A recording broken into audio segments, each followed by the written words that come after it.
Halo, perkenalkan, nama saya Paula Adi, NPM 12170009. Di sini saya akan membawakan pembelajaran tentang perdagangan internasional menurut teori Hexer-Ollin.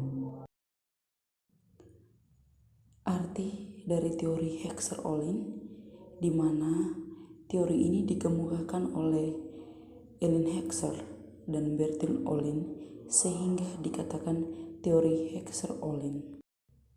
Teori Hexer-Ollin adalah model matematis perdagangan internasional yang dikembangkan oleh Hexer-Ollin dan Bertil Ollin.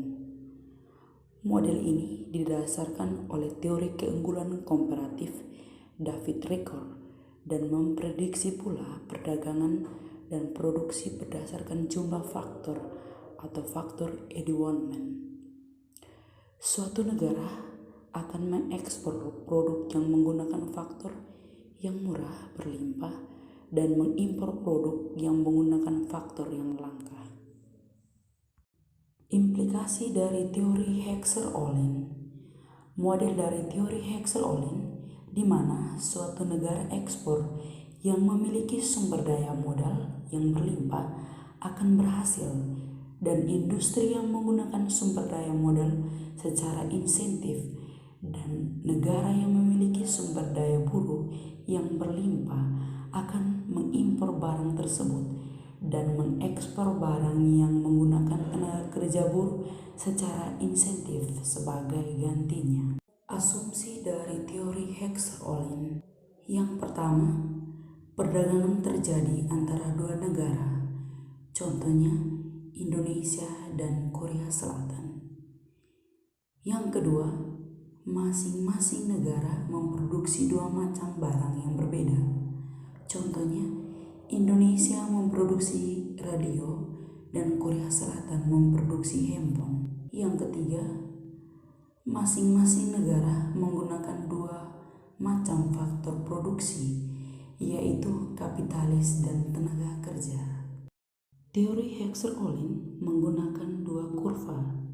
Yang pertama, kurva Isokos. Kurva ini digunakan untuk menggambar total biaya produksi yang sama. Yang kedua, kurva Isokoan. Kurva ini digunakan untuk menggambar kuantitas produk yang sama. Berikut ini adalah gambar dari kurva Isokos dan Isokoas.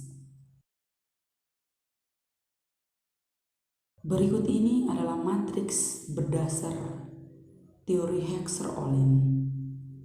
Dari tabel di atas menggambarkan analisis manfaat perdagangan internasional yang diperoleh masing-masing negara berdasarkan teori Hexer-Ollin.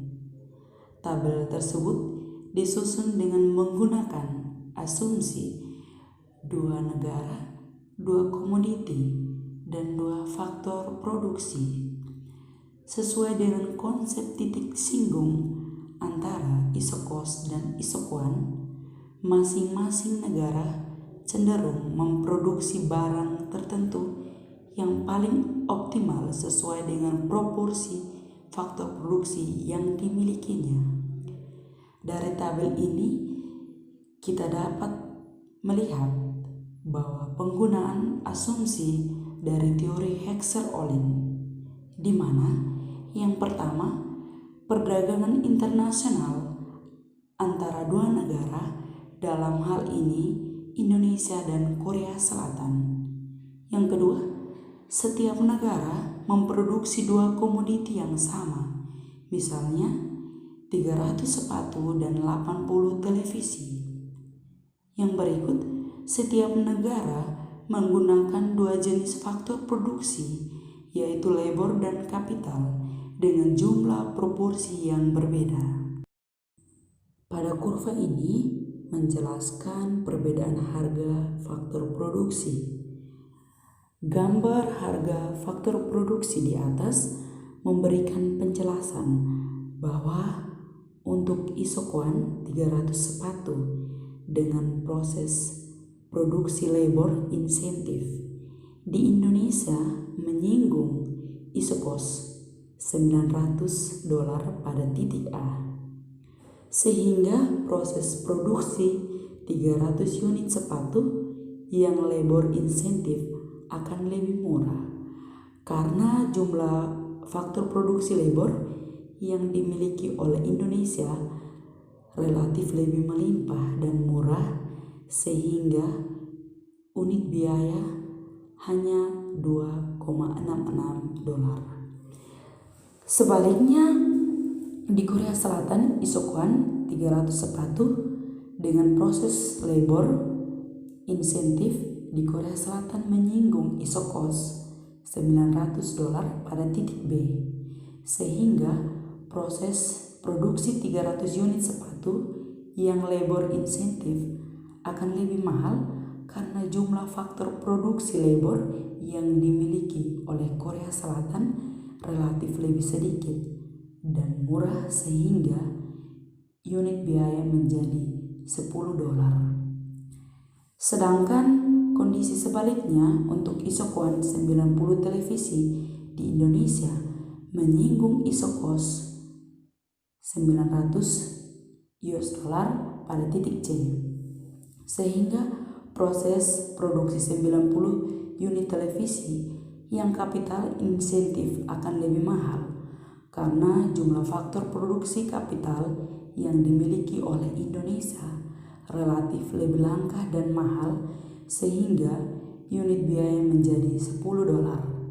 Sebaliknya di Korea Selatan, isokuan 90 televisi dengan proses produksi kapital insentif di Korea Selatan menyinggung isokos $800 pada titik D, sehingga proses produksi 90 unit televisi yang kapital insentif akan lebih murah karena jumlah faktor produksi kapital yang dimiliki oleh Korea Selatan relatif lebih sedikit dan murah, sehingga unit biaya menjadi $8,88.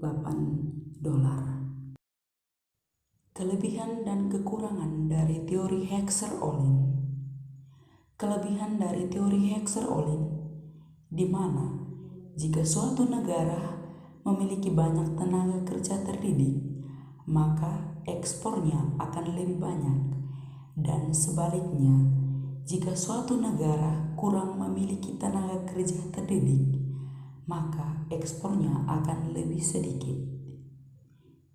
Yang berikut kekurangan dari teori Heckscher-Ohlin, di mana jika jumlah atau proporsi faktor produksi yang memiliki masing-masing negara relatif sama, maka hanya barang yang sejenis saja akan sama pula, sehingga perdagangan internasional tersebut tidak akan terjadi.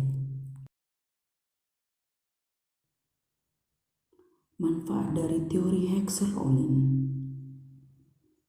Jika suatu negara yang melakukan perdagangan dengan negara lain, maka negara tersebut harus memiliki keunggulan komparatif dengan keunggulan faktor produksi, faktor endowment, yaitu kepemilikan faktor-faktor produksi di dalam suatu negara tersebut.